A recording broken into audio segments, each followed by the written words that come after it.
A continuación, Noticiero Telesucesos. Clasificación A. Apto para todo público. Un noticiero pensado para usted porque se lo merece. Nos acercamos a la realidad desde diferentes perspectivas. Noticiero Telesucesos. Primera parte del Noticiero Telesucesos con las noticias más importantes del día.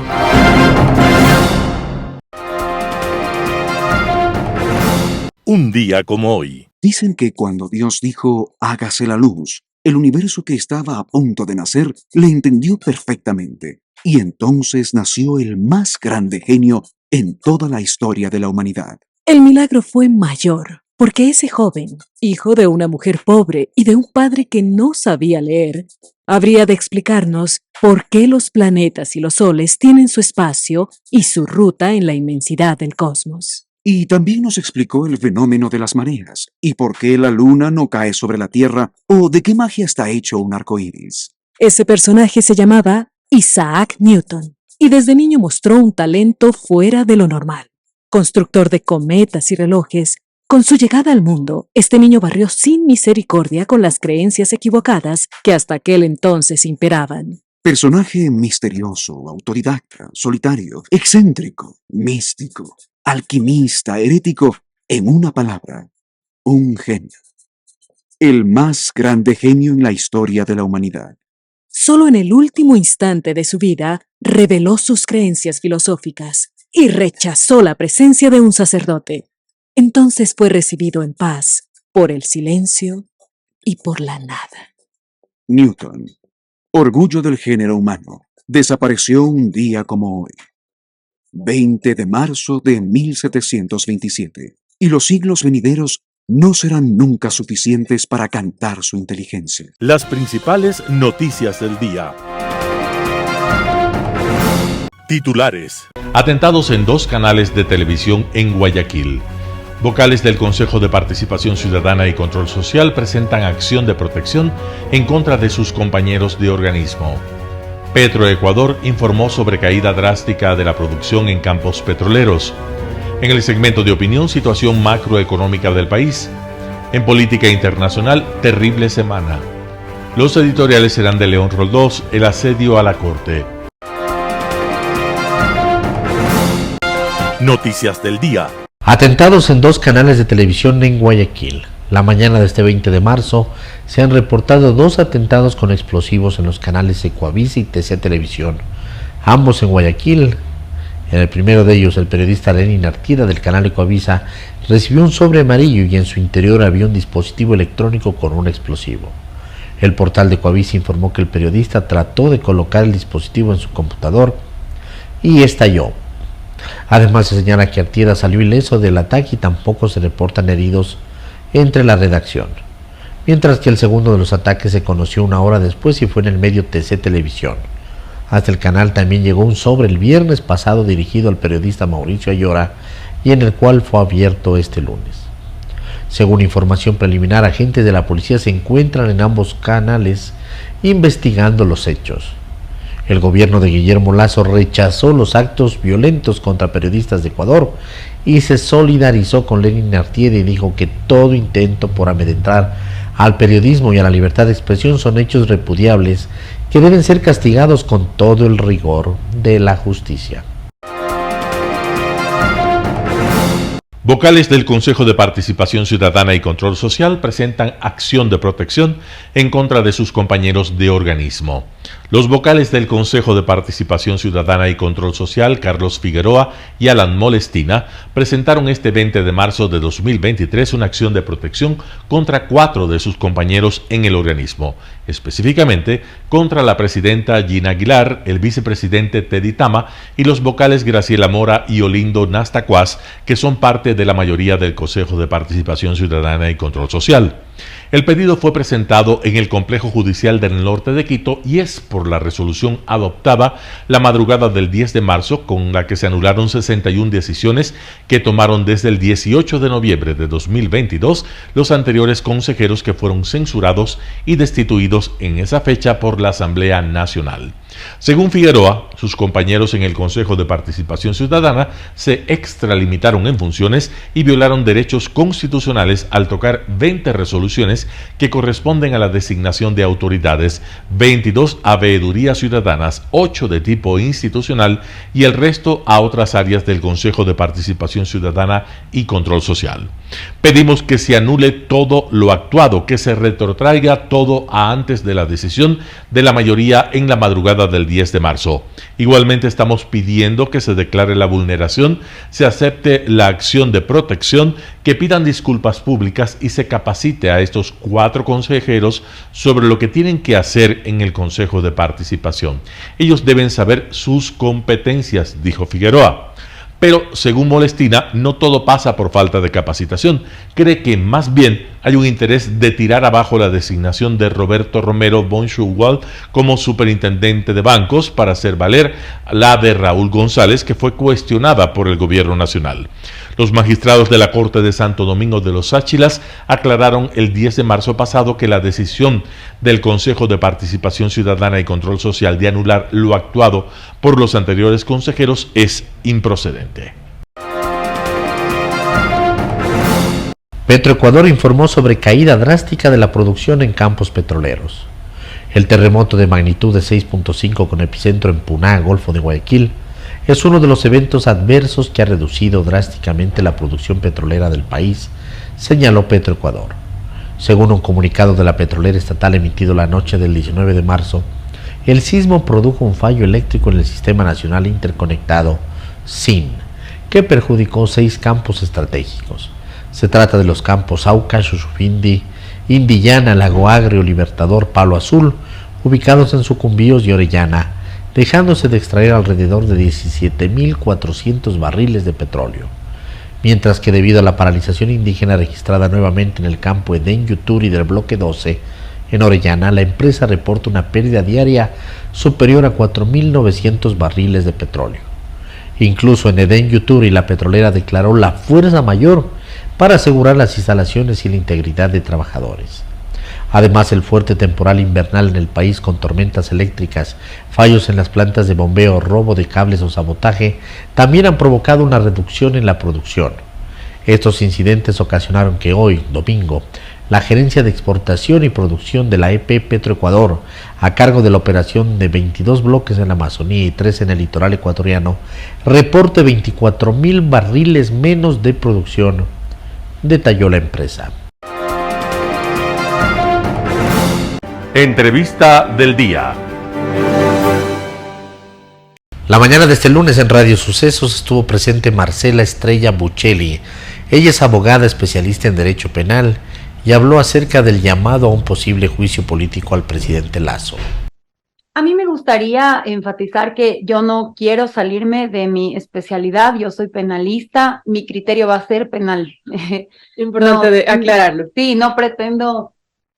Ay, muchas gracias. No pretendo meterme en ámbitos ya muchísimo más técnicos. Pienso que es importante para entender este tema formar, por ejemplo, un equipo multidisciplinario en el que intervengan tanto constitucionalistas como penalistas, porque encontramos que en los juicios políticos hay como una especie de proceso mixto, si cabe la palabra, en el que, si bien existen parámetros netamente políticos para poder llamar a juicio político a alguna de las autoridades que están señaladas, pues también en el decurso de este tipo de procesos están inmersos algunos principios y se comprometen varios derechos, pues que nos sitúan lógicamente o nos deberían situar lógicamente en un escenario de completa responsabilidad jurídica al final, ¿no? De acuerdo. Nosotros tenemos un informe que finalmente se presenta el día jueves 16 por la noche con la solicitud formal, tú ya bien lo has señalado, Vero, pero de todos modos vemos que al final del día el contenido de este documento viene siendo como la extrapolación de todas las posturas que hemos visto variar en estas 2 últimas semanas. Es un mismo contenido que ha tratado de ajustarse a lo que caiga, es decir, ha sido una bala al aire para ver qué disparamos. Inicialmente se hablaba, acuérdate tú, de la comisión por omisión, es una figura que si bien pues nosotros manejamos en el derecho penal tal y como querían utilizarla en la asamblea, pues era completamente incoherente. Así como termina siendo incoherente, pues la manera en la que trata con los mismos hechos ahora de justificarse tres aspectos puntuales que tú bien los has señalado. Por un lado son las dos vinculaciones, pues en el caso de concusión y un señalamiento por peculado, ¿no? En el ámbito de esfera pública, a mí me queda la duda de si estos hechos efectivamente, tal y como se han narrado en el informe, van a poder ser efectivamente corroborables ya en el marco de identificar hecho, prueba, quiénes son los actores, una línea cronológica de tiempo, porque a ver, más allá de que esto sea un juicio político, está de por medio la imputación de un delito, y no son delitos menores. Yo no pondría las manos al fuego por el señor presidente. Pienso que todos hemos sido testigos de una negligencia que traspasa muchas veces la barrera del sentido común, pero más allá de eso, legitimar la incoherencia y negligencia con la cual los asambleístas ahora pretenden llevar este juicio o estos argumentos a juicio político, claro que preocupa porque en lugar de tener un grupo de asambleístas con sus honrosas excepciones, a lo mejor legislando a favor de la sociedad, tenemos una caterva de asambleístas vergonzosos, porque este es un informe que ni siquiera al inicio guardaba temas de ortografía, temas básicos de forma incluso. Y claro, ahora el proceso, me refiero al juicio político, en donde nos sitúa, es un escenario de incertidumbre, porque de todos modos estamos supeditados todavía a lo que diga el CAL, aunque sabemos lo que va a concluir el CAL, ya tienen incluso un informe favorable con criterio jurídico de esta unidad técnica legislativa, pero de todos modos, pues estamos supeditados a lo que diga la Corte, y de todos modos estamos supeditados al fin del día de lo que pueda pasar a posterior en la Asamblea. ¿Son los hechos realmente, digamos, corroborables tal y como se ha planteado en el informe? Yo pienso que no. Y más allá de que sí, me he metido estos días a seguir el tema, he escuchado muchos colegas muy brillantes en materia constitucional, pero de todos modos a mí me queda la duda de si el proceso de juicio político, tal y como está concebido en esta normativa, fue concebido en su momento para blindar a la persona que esté de alguna manera pues en el poder. Vemos que la Corte Constitucional no va a poder hacer un análisis de fondo, es decir, tú puedes, en teoría, para que nos entiendan, ¿no? Entonces tú puedes decir, imputarle al presidente un delito sin necesidad de justificar la existencia del delito. Es como decir, aquí hay un asesinato, no hay cadáver, no hay arma, y tampoco tengo constancia de que tú hayas estado en el lugar de los hechos, pero tú eres responsable de esa muerte. Es más o menos esto en otras palabras. Yo pienso que no es satisfactoria la manera en la que se está llevando la política en el país, sobre todo desde el órgano legislativo, más aún cuando vemos figuras muy delicadas. Sí, la imputación de un delito a mí me parece excesivamente delicado, hay actores de por medio, y la forma en la que los asambleístas han pretendido subsumir, que quiere decir una conducta que se va a adecuar a un tipo penal, es demasiado forzada. Veamos si es que esto prospera en la fiscalía, porque, ojo, en torno a estos hechos está en curso una investigación, de lo que sabemos, o son algunas investigaciones. Y para mí, lo que prevalece al final del día, más allá del criterio sesgado de la mayoría de asambleístas, sí, porque hay sus honrosas excepciones, sí me parece importante que en el procedimiento se evalúe la necesidad de, por ejemplo, quitarle este filtro o este impedimento a la Corte de analizar la materialidad de las imputaciones. Tenemos una Corte que a lo mejor se vaya a ceñir a una legalidad estricta sin analizar las cuestiones de fondo, y tendremos un inminente juicio político, o quizá esperemos que esto no prospere, que en derecho no debería, pienso yo. Hay también un criterio que le apertura a la Corte sensatez. De todos modos, al final del día, veamos cómo se lleva a cabo. Son los interlocutores quienes tendrán que hacer la sustentación de estas acusaciones. A mí me parece que en este punto ya son demasiados llamados de atención los que ha recibido el señor presidente de la República en diferentes ámbitos, y por más, qué pena no inicié solidarizándome y nuevamente reconociendo de alguna manera todo lo que ha pasado este fin de semana, cómo se apersonó. No se puede desmerecer estas cosas, pero esto es un nuevo llamado de atención, en diferentes ámbitos: educación, salud, bienestar, seguridad social, etcétera. pero está en las manos también del presidente ver cómo se juega políticamente este tablero. ¿Vamos a permitir realmente que se deslegitime de alguna manera la poca democracia que tenemos? En Radio Sucesos, Yanín Cruz, presidenta del Consejo de Comunicación, habló acerca del trabajo de la Comisión de Coordinación del caso Gabela. Escuchemos qué es lo que dijo. Bueno, inicio comentándoles que oficialmente el día de hoy a las 6 de la tarde se va a llevar a cabo la primera reunión formal con el perito Roberto Mesa a las 6 de la tarde, esto en instalaciones del Consejo de Comunicación, para dar cumplimiento obviamente a esta coordinación tan indispensable y saber primero cuál es la respuesta por parte del perito Roberto Mesa y dando pues contestación a esta sentencia. No es una sentencia tan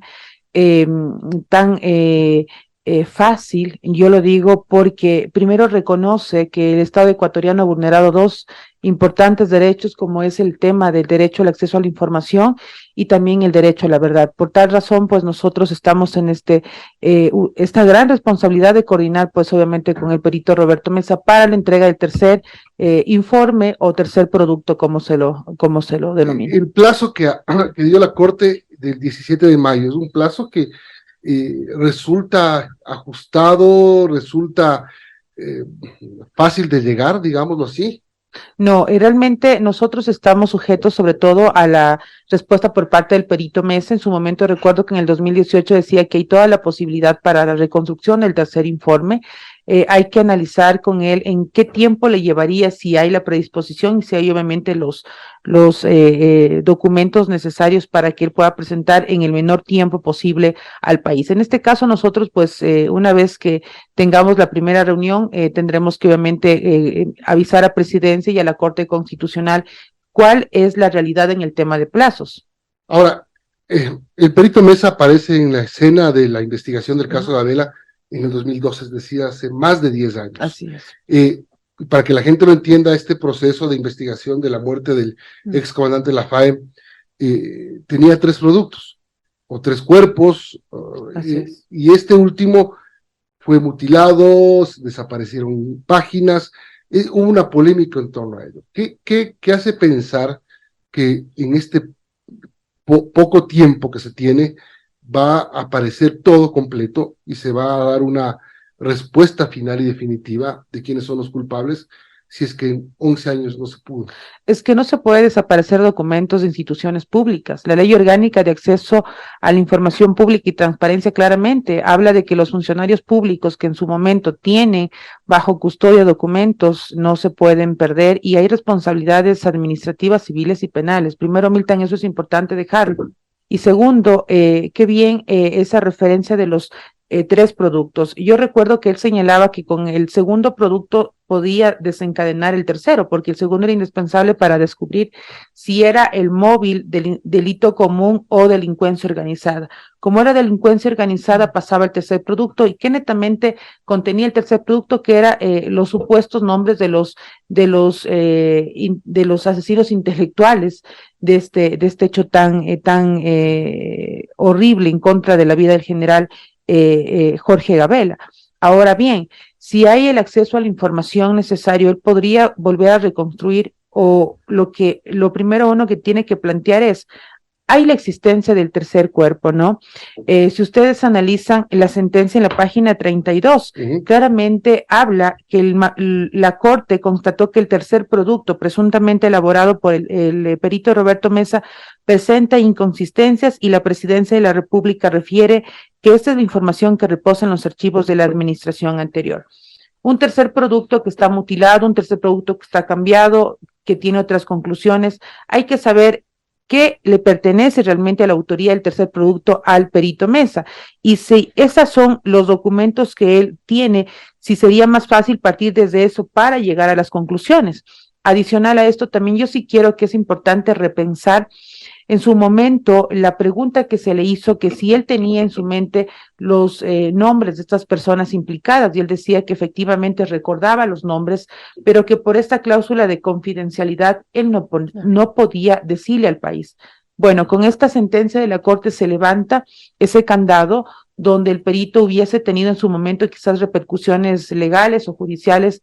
Quiero saber cuál es la reacción del frente a este importante documento de la Corte Constitucional, si él en su momento pues está con toda la predisposición obviamente de compartir los supuestos nombres, porque hay que tener claro, es un indicio que a la larga pasará esto a la Fiscalía para determinar responsabilidades.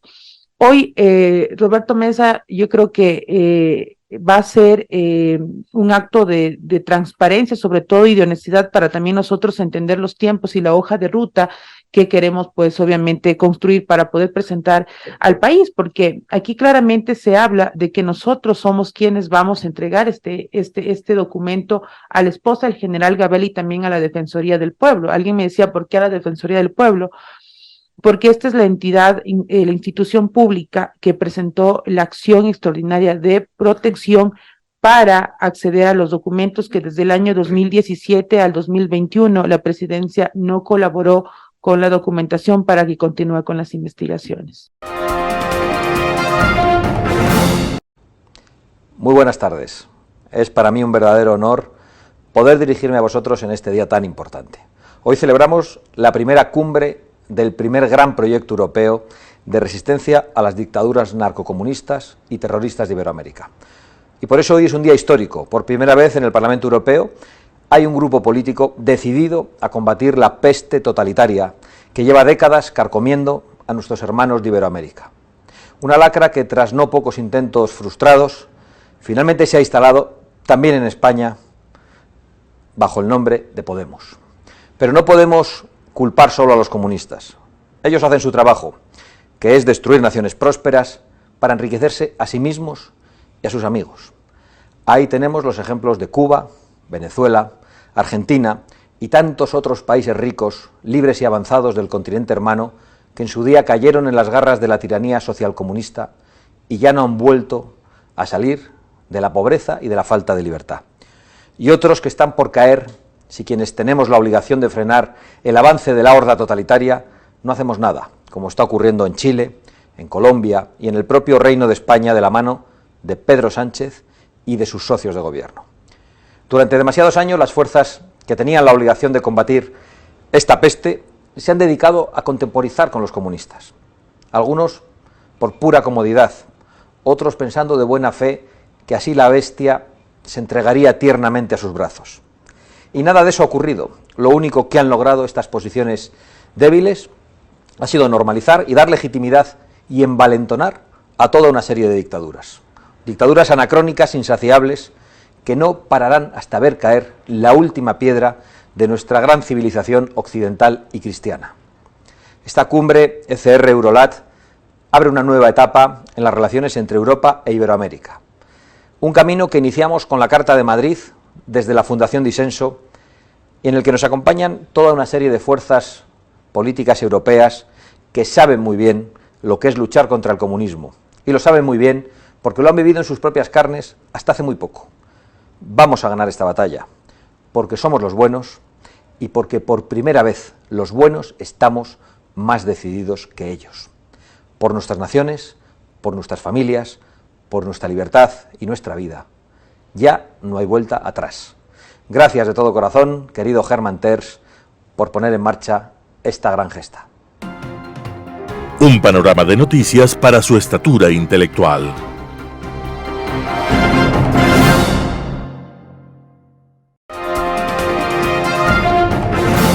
Opinión. Estimados amigos y amigas, gracias por estar con nosotros en este programa de Telesucesos.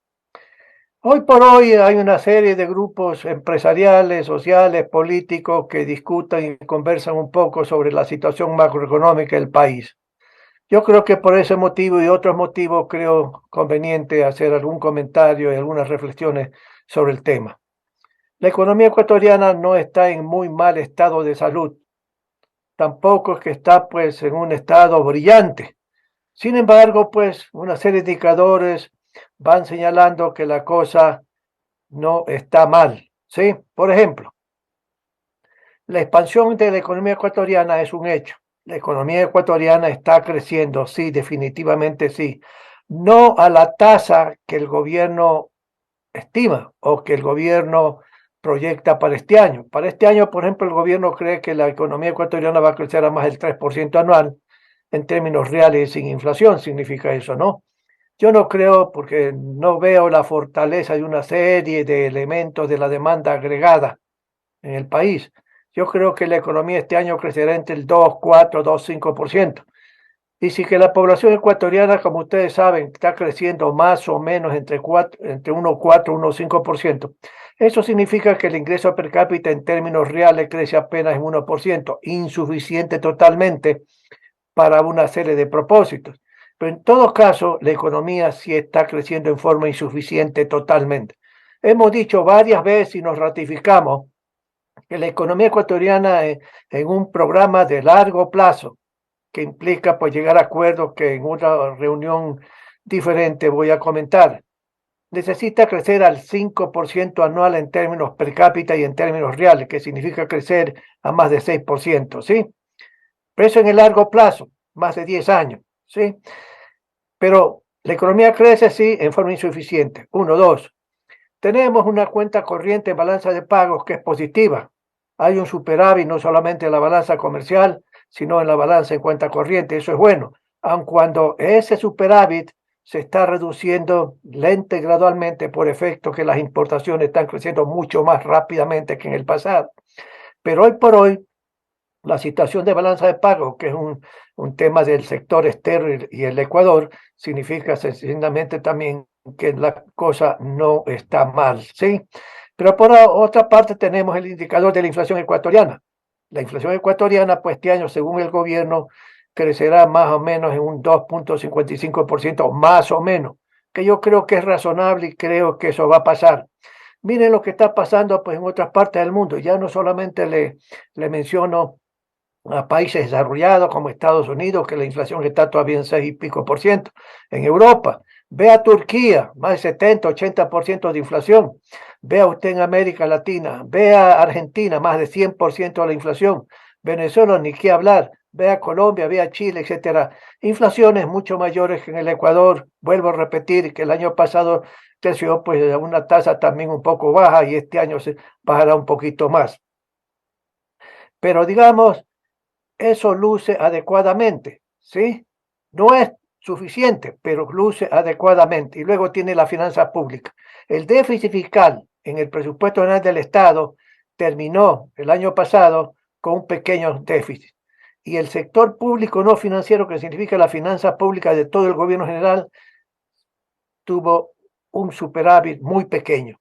Pero ¿cómo se logró eso? Porque sencillamente la inversión pública se sacrificó. El gobierno y el presidente ha dicho que van a hacer más inversión pública este año. Esa es una buena declaración, ese es un buen mensaje, pero esperemos que realmente los ministros de Estado, como el ministro de Obras Públicas, realmente se muevan en el momento en que el Ministerio de Finanzas le asigna recursos.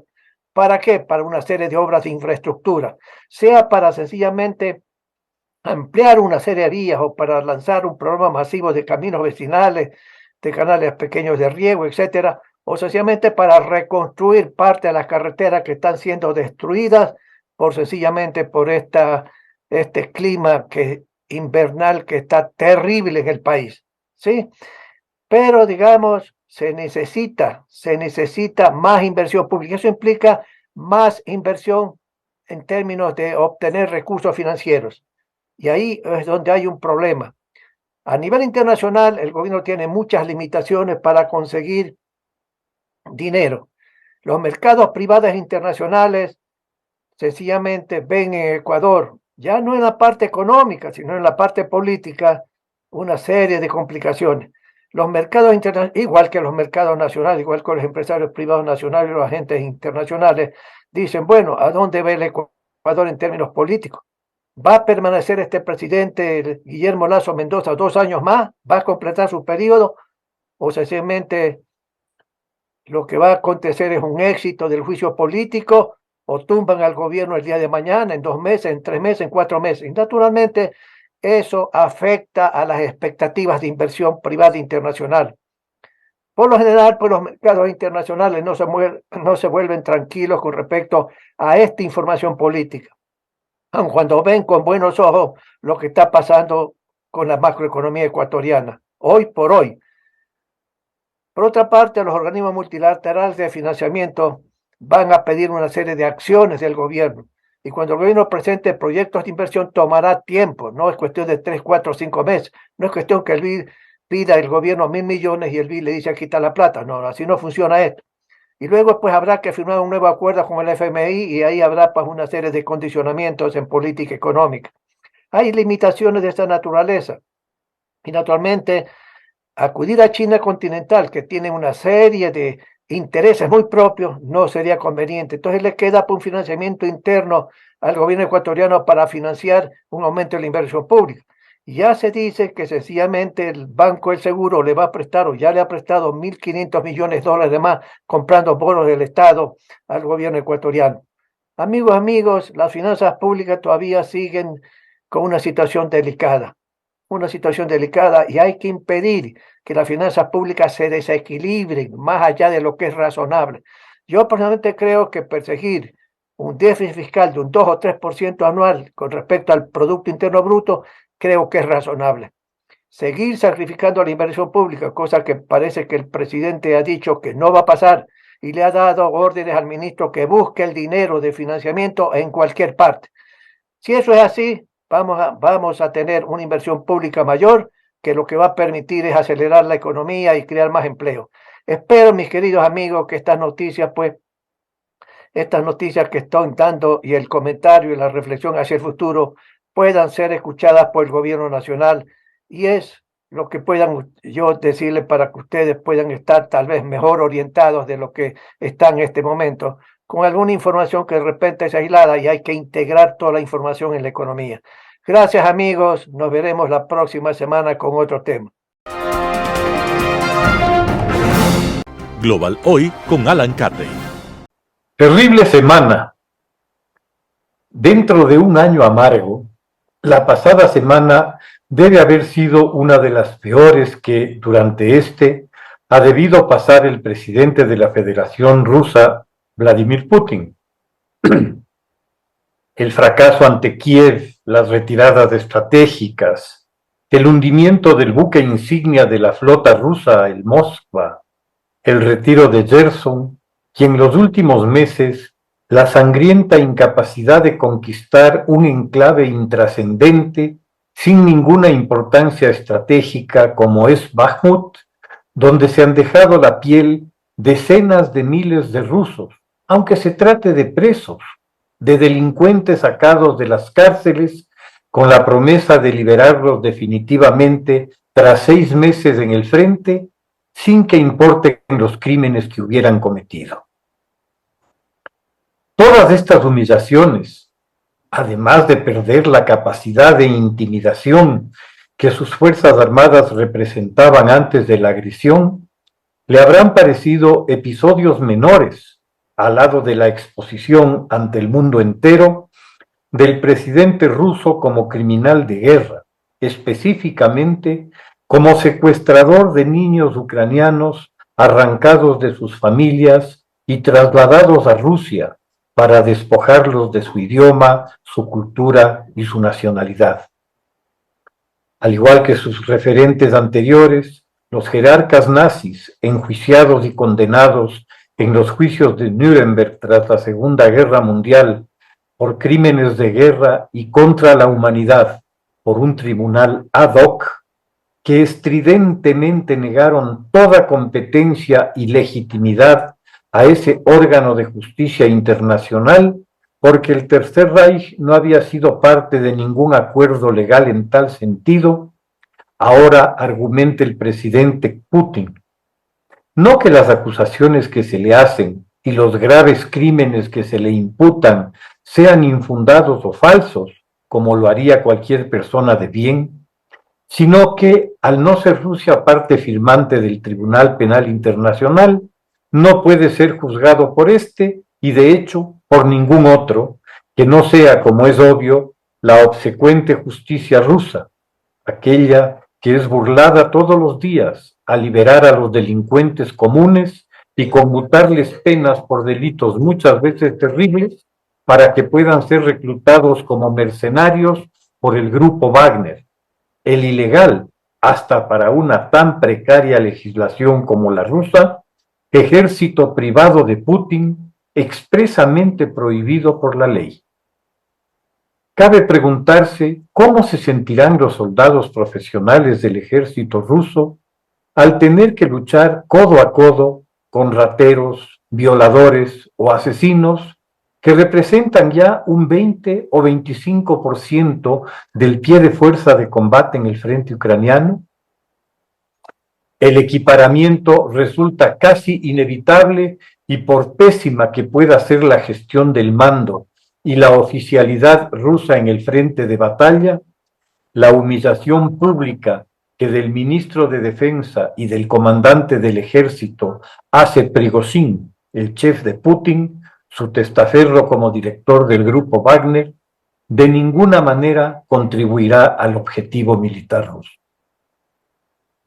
La bomba de la resolución de la Corte Penal Internacional, anunciada por su fiscal Karim Khan, ordenando el arresto de Putin y de la comisionada rusa para los derechos del niño, nada menos, cargo cuyas connotaciones sardónicas no se pueden soslayar, por crímenes de guerra en la forma de secuestro de niños y traslado de los mismos a suelo ruso. Las declaraciones de la herodiana funcionaria realizadas con fines propagandísticos, anunciando en Rusia que supuestos huérfanos ucranianos habían sido reubicados en Rusia con familias rusas, se constituyó en prueba de las acusaciones que el gobierno ucraniano repetidamente ya hiciera en este sentido. La dura declaración del fiscal de la Corte Penal Internacional deja poco espacio para ninguna especulación. No podemos permitir que los niños sean tratados como botín de guerra. Las posibilidades de que Putin sea detenido y entregado al Tribunal Penal ciertamente son muy escasas, por no decir nulas, tomando en cuenta el absoluto control que mantiene sobre las instituciones esenciales en Rusia, el Poder Judicial, el Parlamento, absolutamente subordinados a su voluntad, pero sobre todo, y en Rusia esto es esencial, la policía secreta, heredera de la KGB, íntimamente conocida por Putin, donde diera sus primeros pasos hacia el poder absoluto. Pero la sombra que la resolución extiende sobre Putin, así como sobre otros funcionarios y particularmente sobre los mandos militares y paramilitares a todo nivel, que probablemente serán a su vez encausados con la abundante y contundente documentación de las atrocidades cometidas por el ejército ruso y los mercenarios durante la ocupación de territorios ucranianos, será muy difícil de levantar.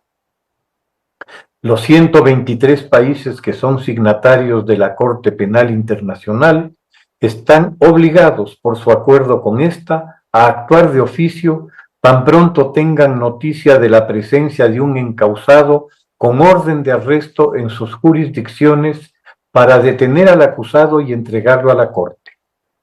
Ya no podrá Putin salir de Rusia a no ser para visitar paraísos como Siria, Corea del Norte o Nicaragua, y China, claro está, pues se expone a que, ante alguna falla técnica o necesidad de reposición de combustible, lo apresen como a cualquier delincuente común y corriente.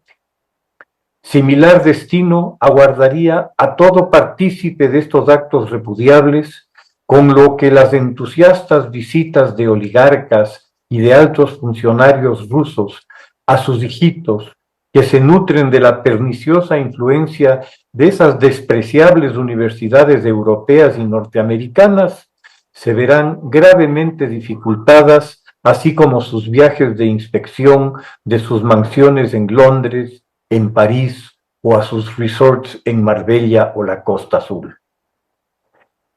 El impacto en el propio Putin, que se ve a sí mismo como una suerte de reencarnación de los grandes rusos, debe ser devastador.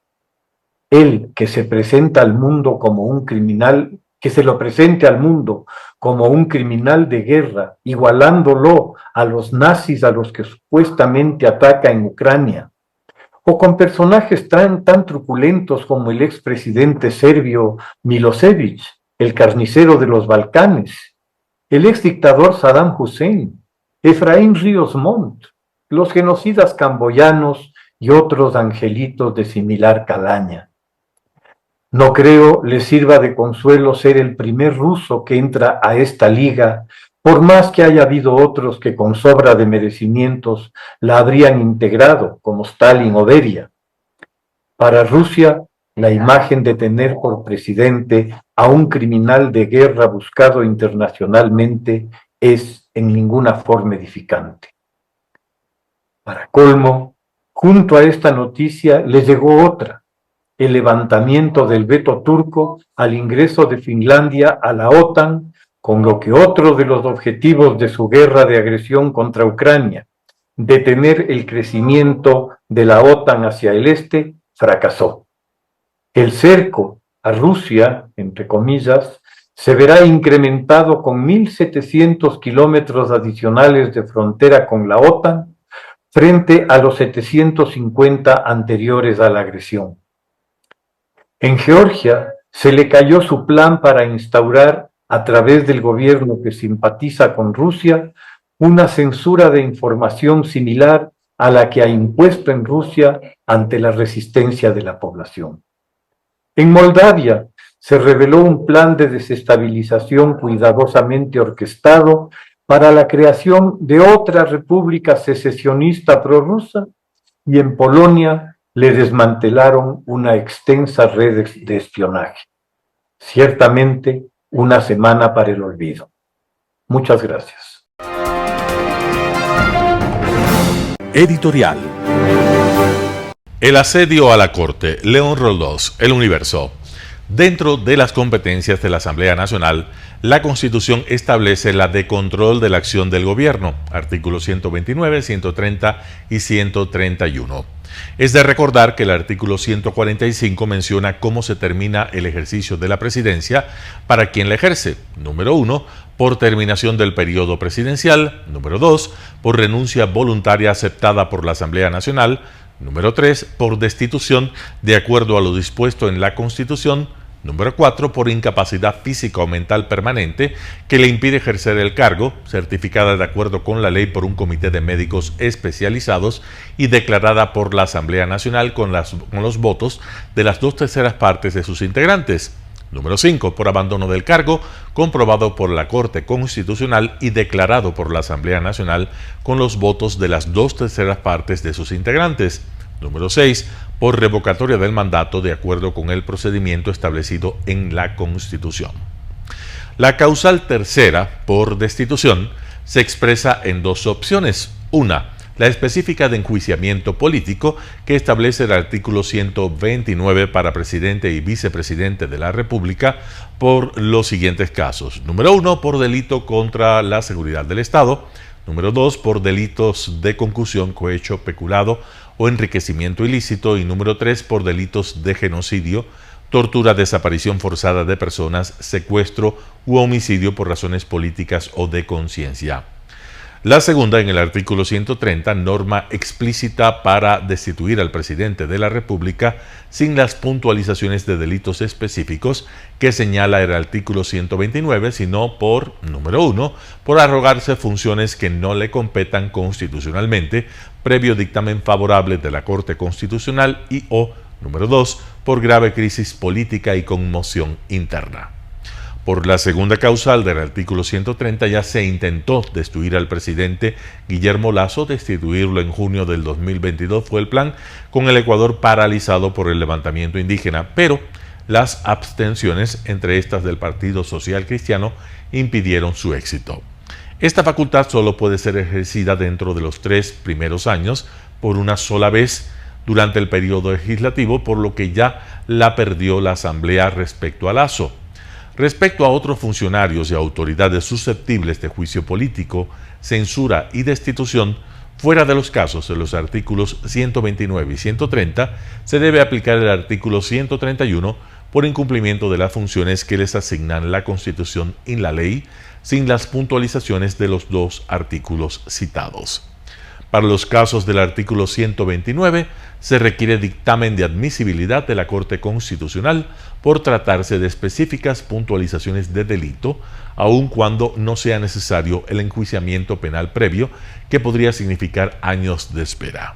Ese dictamen solo debe ser una especie de checklist o limitada verificación formal de invocación de causales, o debe ser más jurídico sobre si se dan o no las causales.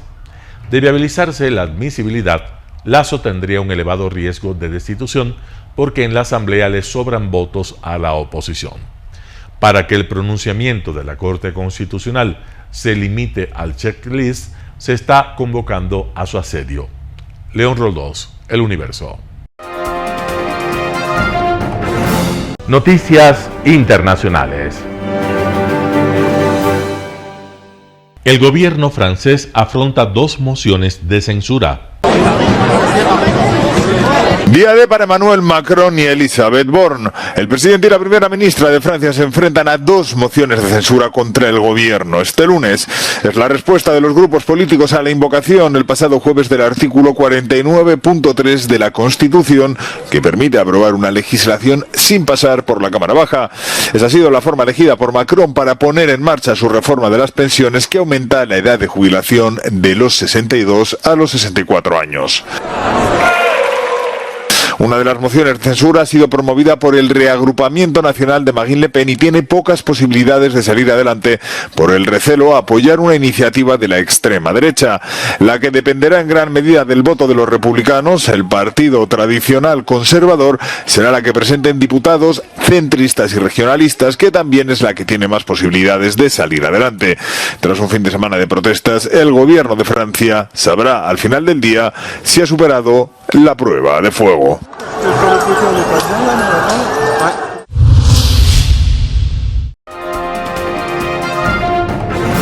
El presidente chino Xi Jinping visita Rusia. Amistad, cooperación y paz. Las 3 palabras pronunciadas en Pekín que precedieron la llegada del presidente chino a Moscú. Es el primer viaje de Xi Jinping desde su reelección y se produce en el contexto de la invasión rusa de Ucrania. China quiere mediar en el conflicto, pero no solo eso.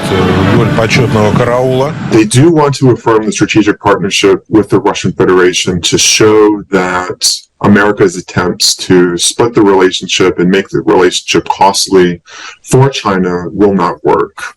They want to show the developing world that they can play a constructive role. They want to avoid economic and reputational costs in Europe. Occidente desconfía de las intenciones del presidente chino, a quien considera demasiado cercano a Moscú para poder mediar. Con esta visita de 3 días ya son 9 las que Xi ha realizado a Rusia desde que asumió el cargo en 2013. En 2019 recibió la medalla de la Orden de San Andrés y días antes del inicio de la invasión de Ucrania declaró con Putin en Pekín que su amistad no tenía límites.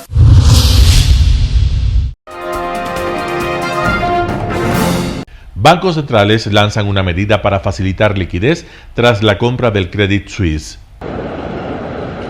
El Banco Central Europeo ha anunciado una acción coordinada con los otros 5 grandes bancos centrales para garantizar la liquidez y evitar una crisis bancaria mundial. El Banco Central Europeo, el Banco de Canadá, el Banco de Inglaterra, el Banco de Japón, la Reserva Federal de Estados Unidos y el Banco Nacional Suizo pretenden aliviar las tensiones del mercado y garantizar la oferta de crédito. Los temores de contagio se han extendido en el sector tras los graves problemas financieros sufridos por Credit Suisse en Europa y la quiebra del Silicon Valley Bank en Estados Unidos. Tras perder el 25% de su valor bursátil la semana pasada, el gigante suizo acabará siendo engullido por su rival UBS.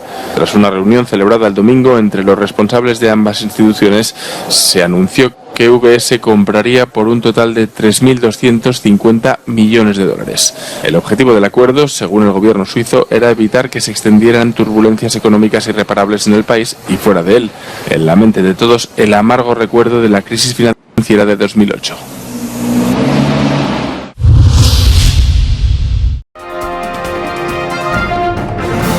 «20 años de dificultades en Irak tras la invasión estadounidense».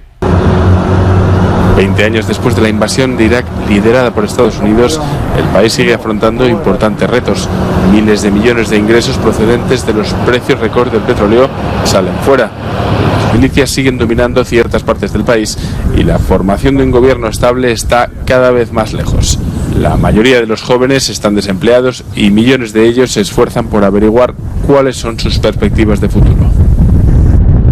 Die irakische Jugend hat in den letzten Jahren klargemacht, dass sie kein Regime haben wollen, was nach Religionsgruppen aufgeteilt ist. Sie wollen kein Regime haben, was nur über klientelistische Korruptionspolitik funktioniert, sondern es gibt so eine neue Form, gerade unter jüngeren Menschen, des irakischen Nationalismus.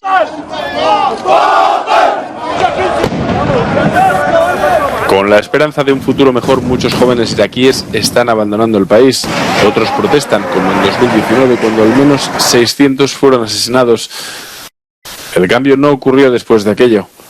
Lo que en un principio fue bien acogido por muchos iraquíes el 20 de marzo de 2003 ha dejado un país en ruinas 20 años después. Nur die wenigsten und nur wenige Spezialisten haben sich überhaupt vorstellen können, in was für ein Desaster die US-Invasion des Irakes das Land gestürzt hat.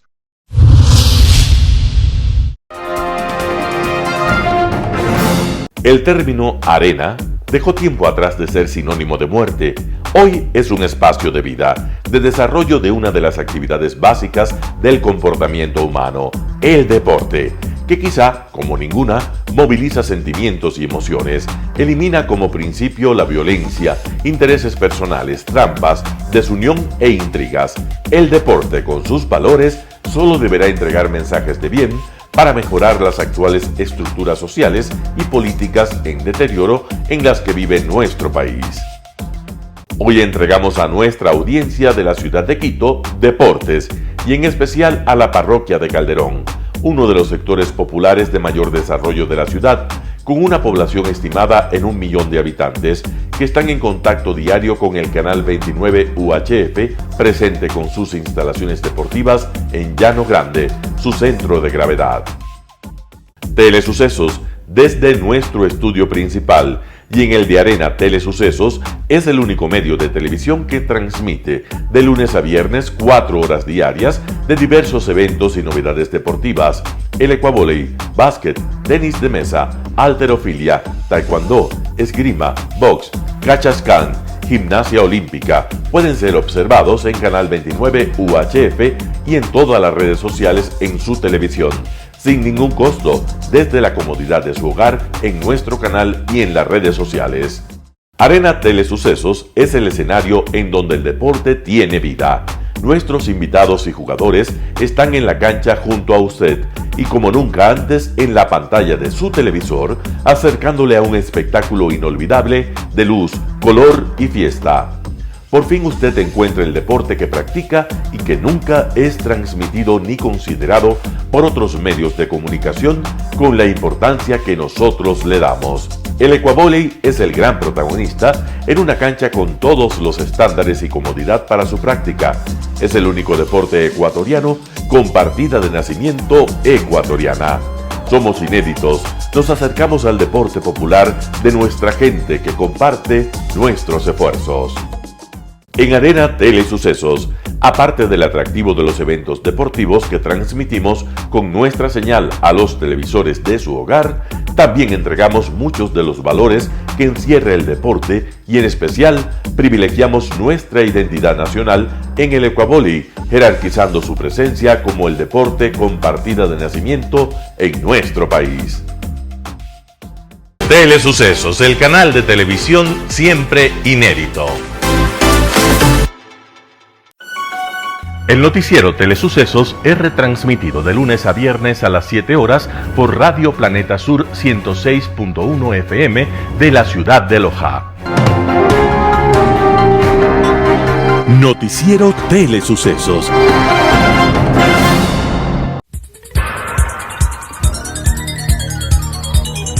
Las opiniones vertidas en este espacio por la producción y dirección del programa son de exclusiva responsabilidad de sus autores y de quienes intervienen en ellos.